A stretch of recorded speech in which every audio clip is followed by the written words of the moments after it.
Hello అండి అందరికి. మనం ఒక్కొక్కసారి ఎంత ఆరోగ్యాన్ని ఇచ్చే వెజిటేబుల్స్ అయినా మనం దగ్గరికి కూడా రానియం కదా.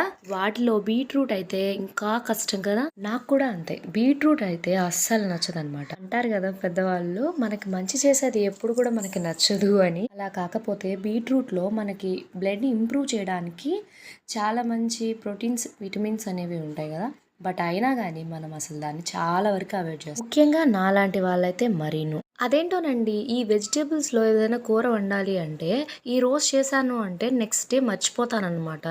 నాకే అసలు గుర్తుండదు ఎలా చేశాననేది. నేను చేసిన కూర బాగుంది అంటే అలా వీడియో తీసుంటే దాన్ని మళ్ళీ నేను రిపీట్ చేసి చూసుకుంటూ ఉంటాను, ఓహో ఇలా చేశాను అని. ఒక్కొక్కరు ఒక్కొక్క స్టైల్గా చేస్తూ ఉంటారు ఈ బీట్రూట్ ఫ్రైని. నేనైతే ఇలా చేస్తాను. తినేటప్పుడు మధ్య మధ్యలో మినప్పప్పు తగులుతూ నోటికి చాలా బాగుంటుంది టేస్ట్ అయితే. ఎప్పుడు నాన్ వెజే కాకుండా అప్పుడప్పుడు వెజ్లో కూడా ఇలా ట్రై చేస్తూ ఉండండి, అప్పుడు హెల్త్ బాగుంటుంది. And thanks for watching.